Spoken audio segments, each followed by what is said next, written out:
Donner de la valeur, encore, toujours, value. Ok, mais comment on fait? Salut, c'est Alex et dans cette vidéo, je vais te parler de l'apport de valeur. Valeur. Ce mot, tu dois l'entendre dans tous les sens et sortant de toutes les bouches de marketeurs et autres formateurs. Il faut donner de la valeur à ton avatar, il faut donner de la valeur à ton marché. Donne de la valeur, propose. Qu'est-ce que c'est que donner de la valeur? À quoi ça sert? Pourquoi? Dans quel but? C'est ce qu'on va voir dans cette vidéo.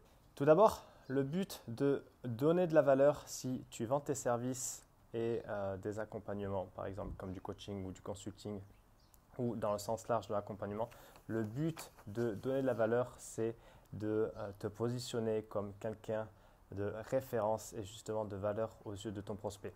Le but, si tu prends par exemple le classique entonnoir de vente, donc c'est un entonnoir funnel, c'est un entonnoir, c'est pas un tunnel comme on dit français, un tunnel c'est cylindrique.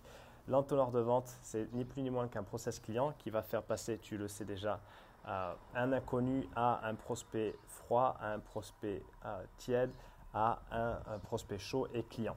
Donc le but de la valeur, c'est vraiment d'entrer dans le spectre, dans le champ de vision de ton avatar, de ton audience et de façon à ce qu'ils se disent, tiens, lui, il me donne des infos intéressantes, il apporte quelque chose, un plus, il apporte vraiment de la plus-value, il m'aide, moi, à résoudre mon problème ou en tout cas à avancer un peu plus dans la résolution de ce problème.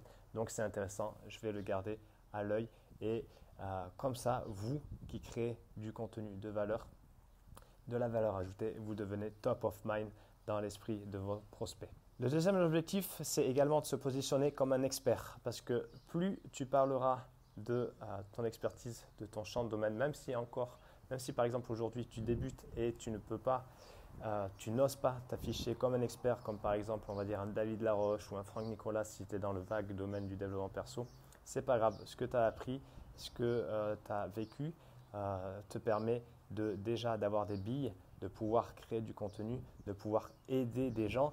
Et le but, l'objectif de justement créer du contenu de valeur, c'est de te positionner comme un expert. Parce qu'il y a un biais cognitif, l'effet de halo, qui fait que plus tu vas parler d'un sujet, plus tu seras reconnu comme un expert par ton audience et ceux qui te suivent. Parce que imagine, quelqu'un qui voit que tous les jours tu fais une vidéo, tu postes sur ton Instagram ou n'importe quelle plateforme que tu choisis et il voit que tu batailles encore et toujours à donner et expliquer sur le sujet qui te passionne. Ça peut être n'importe quoi sur ta niche, ça te passionne, t'en parles avec passion, avec énergie, avec envie. Il va se dire fatalement, qu'est-ce qu'il va se dire? Il va se dire, ah ben ouais, lui, il connaît, il, il sait ce qu'il dit. Donc là, forcément, j'aime beaucoup cette expression anglaise qui dit consistency is credibility. Donc la constance, la régularité, c'est la crédibilité. Et ça, vraiment, euh, c'est vraiment vrai dans le sens où plus tu vas poster, plus tu vas créer du contenu, plus tu vas toucher ton audience, plus tu vas paraître comme un expert dans ton domaine. Donc le deuxième point intéressant sur la création de valeur et de contenu de valeur, c'est de te positionner comme un expert. Troisième point important et pourquoi créer du contenu valeur, c'est que tu vas créer un sentiment de proximité. C'est pas pour rien que les formateurs de tout style qui créent du contenu quotidien, notamment de l'emailing, vendent leur formation. C'est parce qu'ils les vendent via du contenu quotidien. Et qu'est-ce qui se passe quand tu crées du contenu quotidien, quand tu restes top of mind et que tu apportes quelque chose aux gens? Mais tout simplement, tu deviens un peu une partie de leur vie parce qu'ils vont s'habituer à toi, ils vont en savoir un peu plus sur toi, tu vas partager des informations sur toi. À toi de choisir le degré d'ouverture et de confidentialité que tu veux préserver, mais toujours est-il que forcément, ils vont savoir ce que tu fais, ils vont savoir qui tu es, ils vont connaître tes opinions, ils vont suivre tes aventures, ils vont suivre tes avancées, tes échecs, tes réussites. Et de qui est-ce qu'on croit le plus quand il s'agit par exemple de recommander un produit ou un service? On va croire un ami. Forcément, si quelqu'un te recommande d'aller chez tel coiffeur ou d'acheter tel produit parce que c'est vraiment le nec plus ultra, tu ne vas pas batailler beaucoup, tu vas lui faire confiance et c'est cette confiance qui crée l'achat. Parce que justement, quand tu vends, surtout si tu vends des services haut de gamme, donc c'est-à-dire des services qui sont pricés à hauteur de la valeur que tu apportes, il y a vraiment 3 critères pour que le prospect en face de toi décide d'acheter. Il faut qu'il croie d'abord en lui, sur ses propres capacités à résoudre son problème. Il faut qu'il croie en ton offre, c'est-à-dire le véhicule qui va le faire passer d'un point A à un point B. Et last but not least, il faut qu'il croie en toi. Et justement, ce sentiment de confiance, il va être créé par du contenu régulier, du contenu de valeur, parce que pendant tout ce temps en amont qui aura déclenché cet appel et cette prise de rendez-vous avec toi, tu leur as apporté énormément de valeur ajoutée, tu l'auras aidé à avancer sur sa problématique de façon à ce qu'il puisse avancer petit à petit sur sa réflexion également. Et forcément, naturellement, il va venir vers toi pour te demander d'aller plus loin. Et le truc qu'il faut garder en tête, c'est que sur une offre haut de gamme, le process d'achat est beaucoup plus long. On n'est pas ici sur un infoproduit à 17, 47, même 197 euros ou 397 euros où tu peux acheter quelque part sur un coup de tête. Okay, tu peux te permettre de mettre 200 euros dans une formation et ne pas l'appliquer.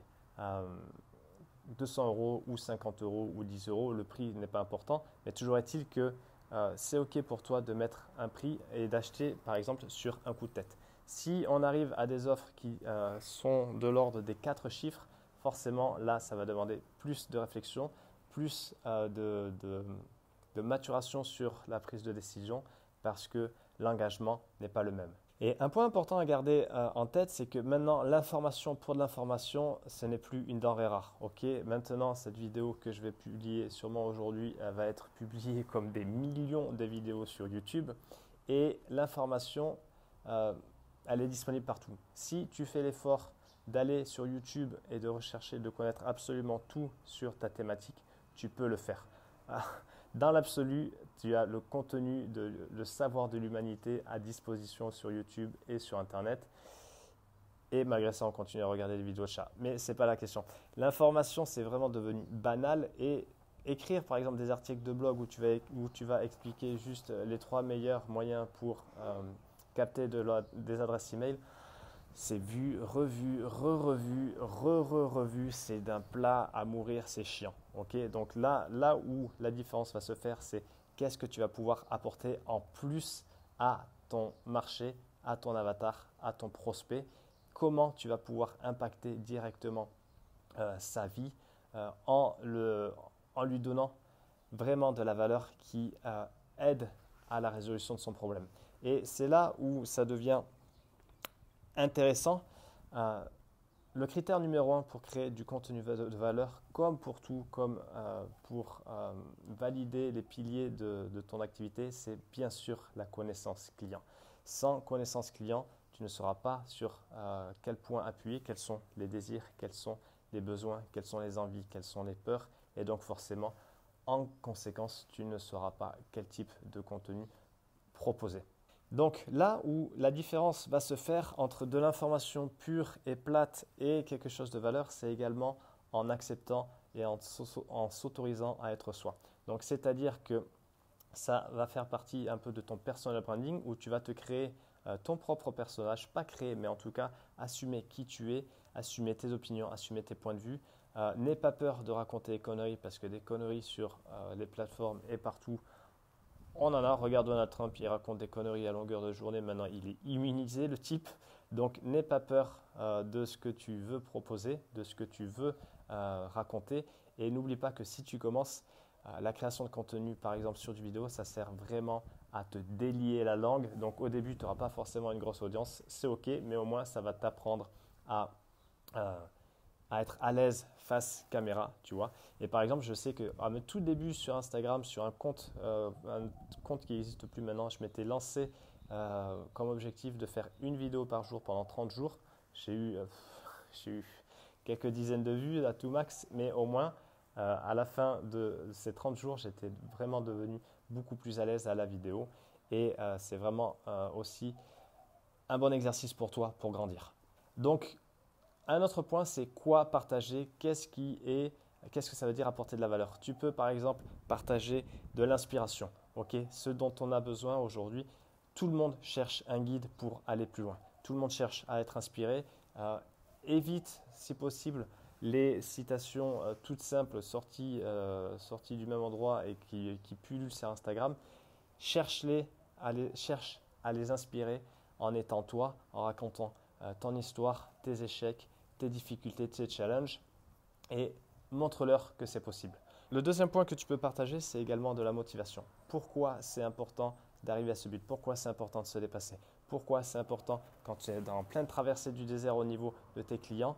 Pourquoi c'est important de persévérer et de continuer à croire en ses rêves? Parce que toi, tu es passé par là. Toi, maintenant, tu en es à ce point B et tu peux expliquer les bénéfices que ça t'a apporté de t'accrocher et de continuer à croire en tes rêves. Le troisième point, c'est le quoi. Donc là, ça va être les étapes à suivre, les erreurs à ne pas faire, les conséquences de ces erreurs. Attention ici, il y a vraiment une limite à ne pas dépasser, une limite fine entre le quoi et le comment, où c'est vraiment le seuil de gratuité, parce que si tu déballes tout ton contenu en détail de façon gratuite, forcément les gens s'ils achètent derrière et qu'ils se retrouvent avec la même chose que ce que tu proposes en gratuit, ça va poser problème. Donc vraiment inspiration, motivation et le quoi également, c'est trois différents points que tu peux apporter pour donner de la valeur, la sacro-sainte valeur à ton audience. Donc vraiment pour conclure, je vais finir avec 3 points. Le premier, ça va être de vraiment, quand tu crées du contenu, mets-toi toujours à la place de ton audience. Ça, c'est une erreur que je vois régulièrement. Ne crée pas du contenu pour toi, ne crée pas du contenu que tu penses que ça va être sympa. Crée du contenu pour ton audience, mets-toi à sa place et donc connais ton avatar. Travaille-le. Si tu n'es pas encore sûr, c'est pas grave. Travaille quotidiennement, ton avatar va évoluer en même temps que toi, tu évolueras. Le deuxième point, c'est vraiment d'oser être toi-même.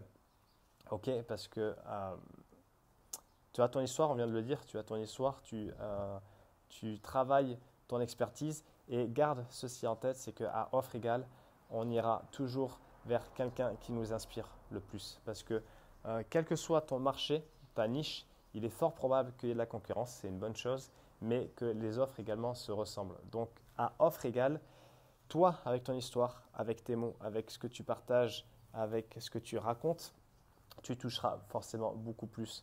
En tout cas, tu toucheras une certaine partie de ton audience qui se reconnaîtra en toi. Donc si tu essayes d'être quelqu'un d'autre, si tu essayes d'être ceux qui t'inspirent le plus au quotidien, forcément il va y avoir un problème d'alignement et ça ne va pas pouvoir le faire. Ça va se sentir au niveau énergétique, au niveau de ce que tu dégages et les autres en face, ça ne va pas matcher. Donc reste toi-même et propose ce que tu as à proposer. Et enfin, le dernier point, ça sera de toujours garder en tête cette notion de qu'est-ce que je peux apporter à mon audience, de quoi ils ont besoin et de toujours faire cette extra mile, de toujours faire ce pas en plus pour apporter toujours plus et être celui qui se positionne ainsi, le mec qui donne beaucoup et qui apporte à son avatar. Donc là, c'est vraiment plus un principe d'empathie et d'amour pour ce que tu fais et pour ce que tu proposes. Voilà, c'est tout pour cette vidéo. J'espère qu'elle t'a inspiré. Si c'est le cas, je te propose de la commenter, de liker et de partager selon la plateforme où elle sera diffusée. Voilà, c'était Alex et je te dis à très vite. Salut!